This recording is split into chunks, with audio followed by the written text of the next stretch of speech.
নমস্কার বন্ধুরা, সুবচনের সাহিত্য সভায় আপনাদের স্বাগত জানাই। আজ আমি আপনাদের কাছে পড়ে শোনাবো শ্রী শরদিন্দু বন্দ্যোপাধ্যায়ের লেখা একটি মজার ছোট গল্প সেকালিনী। হলুদপুরের কবিরাজ শ্রী হরিহর শর্মার কন্যা শৈল আমাদের কাহিনীর নায়িকা। কিন্তু আজকালকার গল্পের নায়িকাদের যেসব অসম সাহসিক প্রগতিপূর্ণ কার্য করিতে দেখা যায়, তাহার কিছুই সে পারিবে বলিয়া বোধ হয় না। শৈল নিতান্ত সেকালিনী। হলুদপুর স্থানটির এক পা শহরে, এক পা গ্রামে, তবে সামনের পা শহরের দিকে।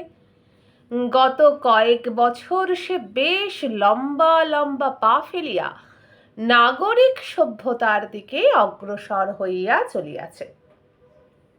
এত দূর অগ্রসর হইয়াছে যে হলুদপুরে দুটি স্কুল পর্যন্ত হইয়াছে, একটি ছেলেদের একটি মেয়েদের। তাছাড়া লাইব্রেরি আছে, নাট্য সমিতি আছে, কিন্তু সেই সঙ্গে শ্রী হরিহর শর্মাও আছেন। 2 বছর আগে পর্যন্ত হরিহর কবিরাজ হলুদপুরের একমাত্র চিকিৎসক ছিলেন। সারা হলুদপুরের নারী তাহার মুঠোর মধ্যে ছিল। মরিতে হইলে হলুদপুরের রোগী হরিহর কবিরাজের হাতে মরিত, বাঁচিতে হইলে তাহার হাতেই বাঁচিত। কিন্তু সম্প্রতি তাহার একচ্ছত্র আধিপত্যে বিঘ্ন ঘটিয়াছে। মেডিকেল কলেজের নতুন পাশ করা এক ডাক্তার তাহার পাশের বাড়িতে আসিয়া প্র্যাকটিস শুরু করিয়াছে। হরিহর কবিরাজ একনিষ্ঠ সেকেলে মানুষ।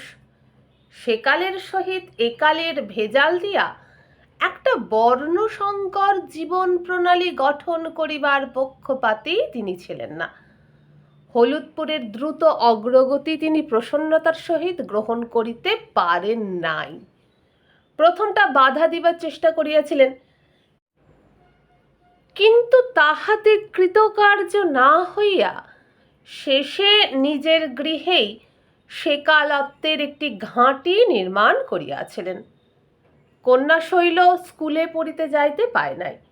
10 বছর হওয়ার সঙ্গে সঙ্গে তাহার ঘরের বাহির হওয়া বন্ধ হইল। গৃহিণী হৈমবতী সেমিজ ব্লাউজ পরিতেন না।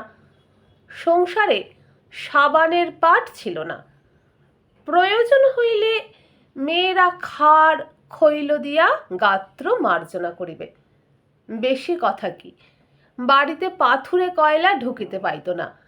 চিরাচরিত প্রথা অনুযায়ী কাঠ, কয়লা ও ঘুঁটির দ্বারা রন্ধনাদি কার্য নির্বাহ হইত। রাত্রে রেড়ির তেলের প্রদীপ জ্বলিত। এইরূপ আবহাওয়ার মধ্যে শৈল বাড়িয়া উঠিয়াছিল। সুতরাং সে যে পরিপূর্ণরূপে সেকালিনী হইবে তাহাতে বিস্ময়ের কিছু নাই। গৃহস্থালীর সকল কর্মে সে নিপুণা হইয়াছিল। এমনকি কবিরাজ মহাশয়ের পাচনাদি রন্ধনেও তাহার যথেষ্ট পটুত্ব জন্মিয়াছিল। কিন্তু লেখাপড়ার দিক দিয়া ক অক্ষরটি পর্যন্ত কেহ তাহাকে শেখায় নাই। মাতা হৈমবতী শক্ত মেয়ে মানুষ ছিলেন। স্বামীর কঠিন সেকালত্ব সম্বন্ধে মনে মনে তাহার সম্পূর্ণ সায় ছিল কিনা বলা যায় না, কিন্তু তিনি ঐকান্তিক নিষ্ঠার সহিত স্বামীর ইচ্ছা পালন করিয়া চলিতেন। শৈল যখন বড় হইয়া উঠিল, তখন তিনি সর্বদা তাহার উপর তীক্ষ্ণ দৃষ্টি রাখিতে লাগিলেন এবং রাত্রে তাহাকে লইয়া এক শয্যায় শয়নের ব্যবস্থা করিলেন। কিন্তু শৈল সেমিজ বা ব্লাউজ পরিবার অনুমতি পাইল না। কেবল রাঙা পাড় শাড়ি পরিয়াই সে যৌবনে উপনীত হইল। শৈল মেয়েটি দেখিতে ছোটখাটো এবং অত্যন্ত নরম। বস্তুত তাহাকে দেখিলে ওই নরম শব্দটাই সর্বাগ্রে মনে আসে। সে সুন্দরী কি চলনসই তাহা লক্ষ্যের মধ্যেই আসে না। চোখের দৃষ্টি, মাথার চুল, লাল পেরে শাড়িতে সযত্নে আবৃত দেহটি সবই যেন নরম তুলতুল করিতেছে। স্বভাবটিও তাই, মুখের কথা মুখে মিলাইয়া যায়। নরম হাসিটি কিশলয় পেলব অধর প্রান্তে লাগিয়া থাকে। বয়স যদিও 16 পূর্ণ হইতে চলিল, তবু দেখিলে 14 বছরেরটি বলিয়া মনে হয়। তাহার সত্যকার 14 বছর বয়স হইতে হরিহর তাহার পাত্র খুঁজিতে আরম্ভ করিয়াছিলেন। কারণ যতই সেকেলে হউন, আইন ভঙ্গ করায় তাহার আপত্তি ছিল, কিন্তু নানা অনিবার্য কারণে সুপাত্র জোগাড় হইতে বিলম্ব হইতেছিল। হরিহর যে ধরনের সুপাত্র চান, বিংশ শতাব্দীর চতুর্থ দশকের বাংলাদেশে সেরূপ পাত্র একান্ত বিরল। তিনি চান সংস্কৃত শিক্ষাপ্রাপ্ত, সুদর্শন, অবস্থাপন্ন, পাল্টি ঘরের ছেলে। কার্যকালে দেখা গেল, যদি বর মেলে তো ঘর মেলে না, ঘর বর মেলে তো কোষ্ঠী মেলে না। এই রূপে দেরি হইতে লাগিল। ইতিমধ্যে আর একটি ব্যাপার ঘটিয়া হরিহরের মন হইতে কন্যাদায়ের চিন্তা কিছুদিনের জন্য লুপ্ত করিয়া দিল। কলেজে পাশ করা ছোকরা ডাক্তার অজয় গাঙ্গুলি বাহির হইতে আসিয়া যখন তাহার পাশের বাড়িতেই ডাক্তারি আরম্ভ করিল, তখন হরিহর এইরূপ ব্যবহারকে ব্যক্তিগত শত্রুতা বলিয়া মনে করিলেন। কিন্তু অজয় ছেলেটি অতিশয় বিনয়ী ও বাকপটু। সে আসিয়া প্রথমেই তাহার সহিত দেখা করিল এবং এমনভাবে কথাবার্তা বলিল যেন হরিহরের অধীনেই আশ্রয় লইতে আসিয়াছে। হরিহর মনে মনে একটু নরম হইলেও অনুরাগ বিরাগ কিছুই প্রকাশ করিলেন না। কিন্তু ক্রমে যখন দেখা গেল হলুদপুরের যেসব লোক এতদিন তাহার উপরেই জীবন মরণের ভার অর্পণ করিয়া নিশ্চিন্ত ছিল, তাহারা অধিকাংশই এই নবীন ডাক্তারের দিকে ঝুঁকিয়াছে, তখন হরিহরের অন্তঃকরণ তাহার স্বহস্তে প্রস্তুত পাঁচনের মতোই তিক্ত হইয়া উঠিল। কিন্তু করিবার কিছু ছিল না। অগত্যা তিনি স্ত্রীকে ডাকিয়া বলিলেন, পাশের বাড়িতে বাইরের লোক এসেছে, দক্ষিণ দিকের জানালাগুলো যেন বন্ধ থাকে। ফলে বাড়ির দক্ষিণ দিকের 3টি জানালা বন্ধ হইয়া গেল। 10 বছর বয়সে শৈলর জীবন যখন বাড়ির 4টি ঘর ও পাঁচিল ঘেরা উঠানের মধ্যে আবদ্ধ হইয়া পড়িয়াছিল, তখন হইতেই এই জানালাগুলি ছিল বহির্জগতের সহিত তাহার প্রধান যোগসূত্র।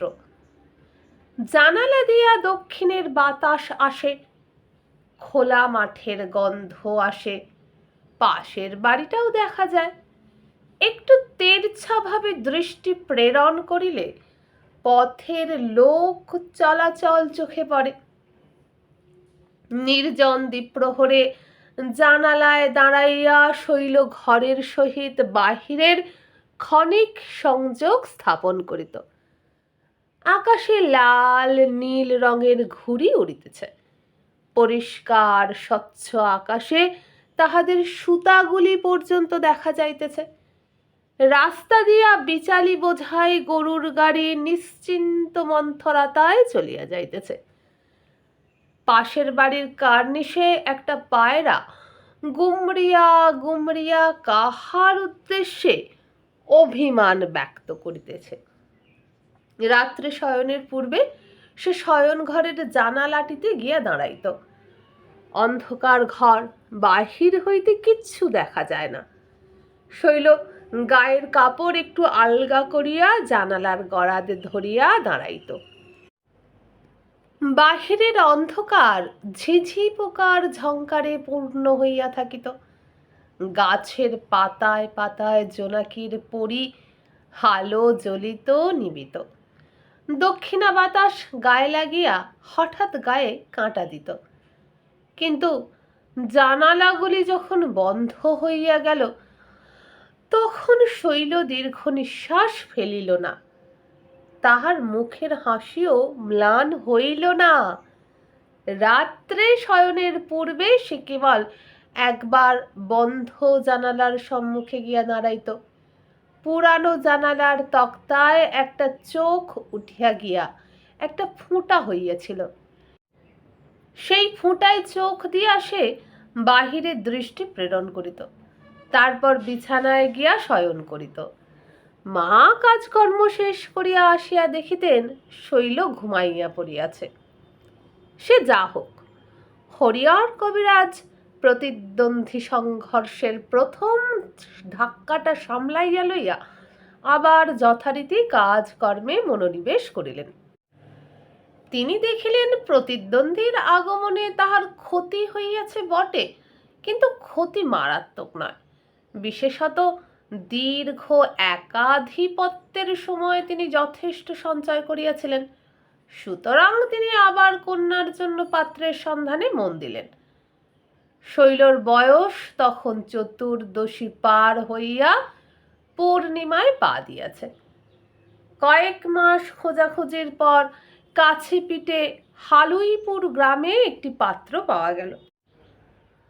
পাত্র ভালোই, অর্থাৎ হরিহর যাহা চান তাহার 16 আনা না হোক 14 আনা বটে।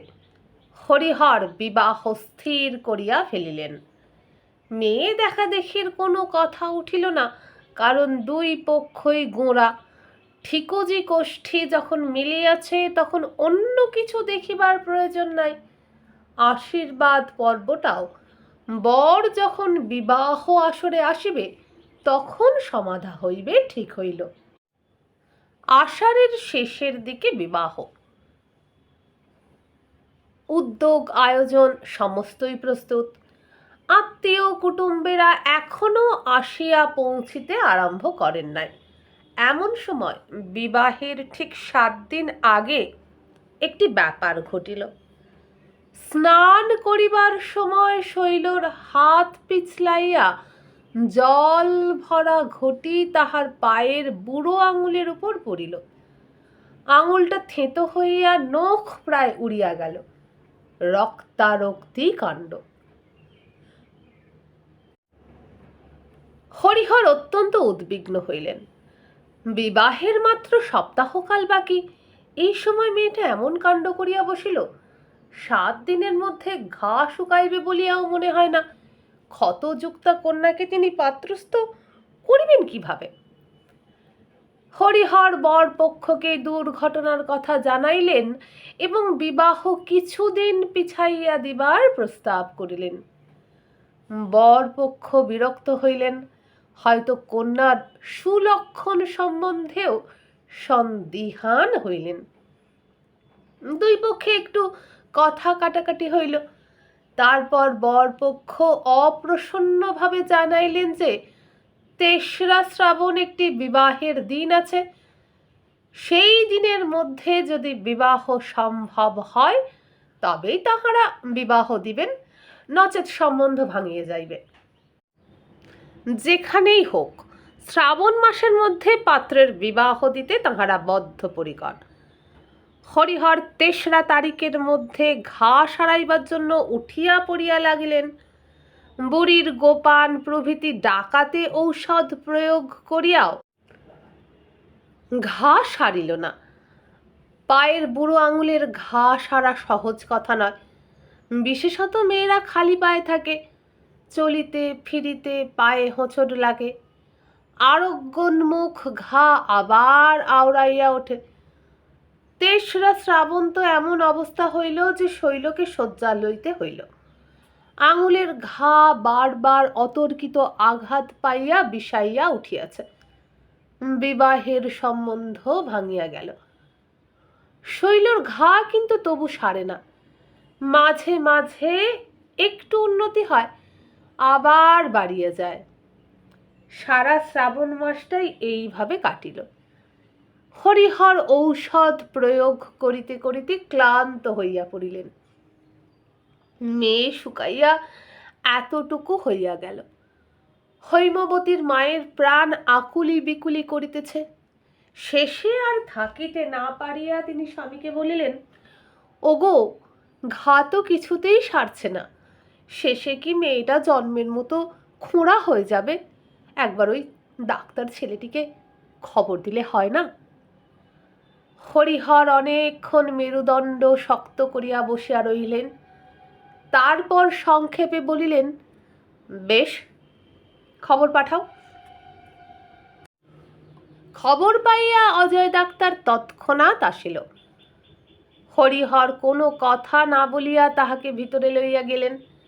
শৈল দালানের মেঝেয় বসিয়াছিল, নীরবে তাহার পায়ের দিকে অঙ্গুলি নির্দেশ করিলেন। অজয় শৈলর পায়ের বন্ধন খুলিয়া ক্ষত পরীক্ষা করিল। শৈল পাশের দিকে মুখ ফিরাইয়া নত নেত্রে বসিয়া রহিল। এতটুকু আইবুড়ো মেয়েকে সম্ভ্রম দেখানোর অভ্যাস অজয়ের নাই। সে স্থানটি টিপিতে টিপিতে হাসি মুখে জিজ্ঞাসা করিল, কি খুকি, লাগছে? শৈলর মুখ একটু বিবর্ণ হইল। একবার অধর দংশন করিয়া সে তেমনি পাশের দিকে মুখ ফিরাইয়া রহিল, কেবল মাথা নাড়িয়া জানাইয়া দিল, না। অজয় তখন হাইড্রোজেন পারঅক্সাইড দিয়া ক্ষত ধৌত করিল। তারপর তাহাতে 3-4 আয়োডিন ঢালিতে ঢালিতে মুচকি হাসিয়া বলিল, এবার জ্বালা করছে তো? শৈল এবারও মাথা নাড়াইয়া জানাইল, না। তাহার মুখখানি কিন্তু আরো একটু পাংশু দেখাইল। মলম লাগাইয়া ভালো করিয়া পা ব্যান্ডেজ করিয়া অজয় উঠিয়া দাঁড়াইল। হরিহরকে বলিল, 3 দিন পরে ব্যান্ডেজ খুলবেন, বোধহয় ততদিনে শুকিয়ে যাবে। বেশি নড়াচড়া কিন্তু বাদ। খুকি, দৌড়ি করো না। এইবার শৈলের মুখের বিবর্ণতা ভেদ করিয়া একটু অরুণাভা দেখা দিল। সে নীরবে একবার অজয়ের দিকে আয়ত দৃষ্টি হানিয়া আবার মাথা হেঁট করিল। অজয়ের হঠাৎ মনে হইল, যতটা মেয়েটিকে খুকি ভাবিয়াছিল বোধ করি ততটা খুকি নয়। সে একটু অপ্রস্তুত হইল।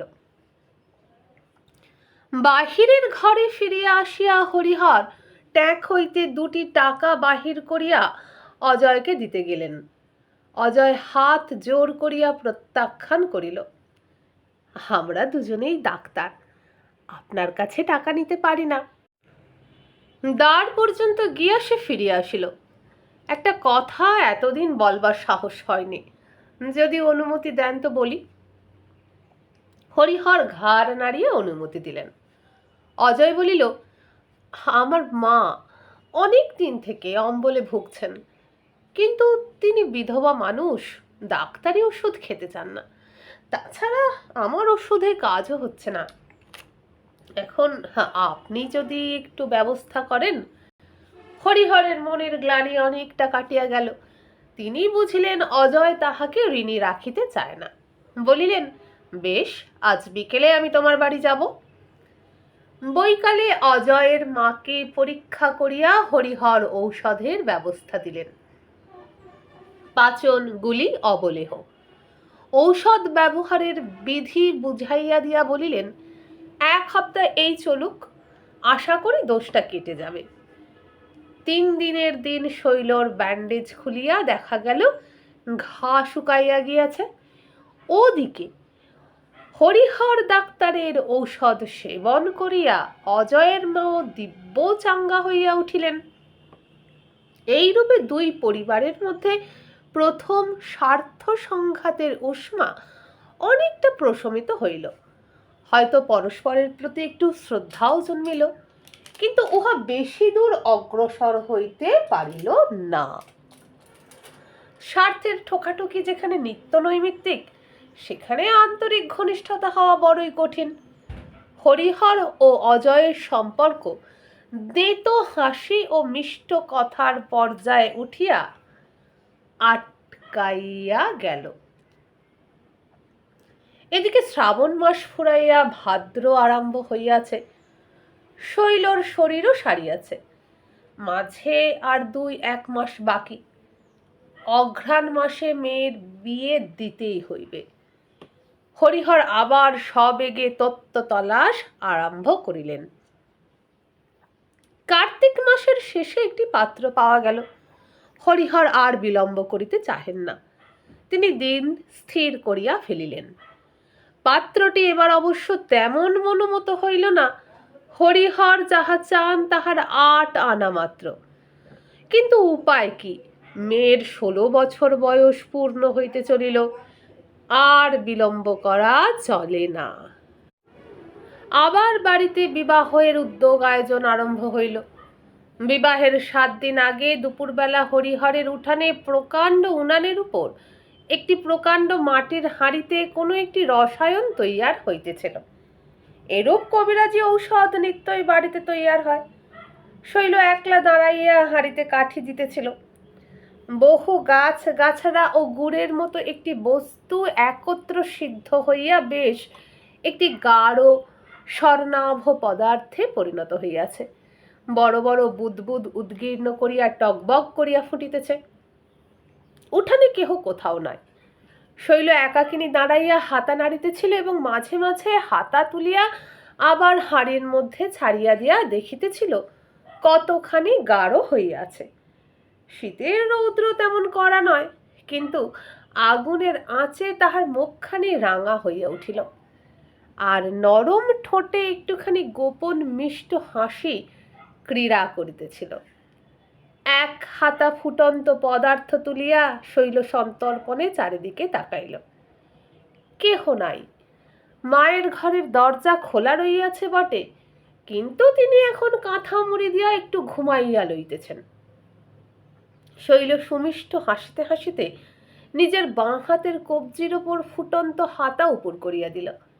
একটা চাপা চিৎকার, কিন্তু শৈল চিৎকার করে নাই। চিৎকার আসিল ঘরের ভিতর হইতে। হৈমবতী ছুটিতে ছুটিতে বাহির হইয়া আসিলেন। তাহার আর্তক্তিতে শৈলর বোধ হয় হাত কাঁপিয়া গিয়াছিল। সবটা পদার্থ তাহার কবজিতে না পড়িয়া মাটিতে পড়িল। আগুন খাকির মতো হৈমবতী আসিয়া মেয়ের সম্মুখে দাঁড়াইলেন। তাহার বিস্ফারিত চক্ষুর সম্মুখে শৈল চক্ষু নত করিয়া রহিল। হৈমবতী যে সমস্তই দেখিয়াছেন তাহাতে সন্দেহ নাই। তিনি সহসা কথা খুঁজিয়া পাইলেন না। বয়লারে বাষ্পাধিক্য ঘটিলে যেরূপ শব্দ করিয়া বাষ্প বাহির হয়, তিনি সেইরূপ ঘন ঘন নিঃশ্বাস ফেলিতে লাগিলেন। তারপর তিনি সহসা শৈলর একটা হাত চাপিয়া ধরিয়া তাহাকে ঘরের দিকে টানিয়া লইয়া চলিলেন। ঘরে গিয়া দ্বার বন্ধ করিয়া শৈলকে খাটে বসাইলেন। একটি তালের পাখা শক্ত করিয়া হাতে ধরিয়া বলিলেন, ইচ্ছে করে পায়ে ঘটি ফেলেছিলি, আবার হাত পুড়িয়েছিস। হারামজাদি, কি চাস তুই বল? শৈল উত্তর না দিয়া মায়ের কোলের মধ্যে মাথা গুঁজিল। ক্রোদ্ধা হৈমবতী তাহার পিঠে পাখার 1 ঘা বসাইয়া দিলেন। অতঃপর মাতা ও কন্যার মধ্যে কি হইল তাহা আমরা জানি না। 8 ঘণ্টা পরে হৈমবতী ঘর হইতে বাহির হইয়া আসিলেন এবং স্বামীর ঘরে গিয়া দ্বার বন্ধ করিলেন। সন্ধ্যাবেলা হরিহর অজয়ের বাড়ি গেলেন। অজয় রোগী দেখিতে বাহির হইতেছিল।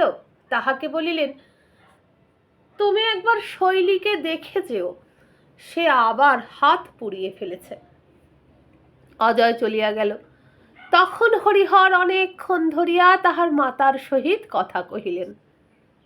ইহার পর হলুদপুরের রোগীরা লক্ষ্য করিল 2 প্রতিদ্বন্দ্বী চিকিৎসকের মধ্যে একটা আশ্চর্য রকম রফা হইয়া গিয়াছে। অজয় রোগীকে বলে, আপনার রোগ ক্রনিক হয়ে দাঁড়িয়েছে, আপনি বরং কবিরাজ মশাইকে দেখান।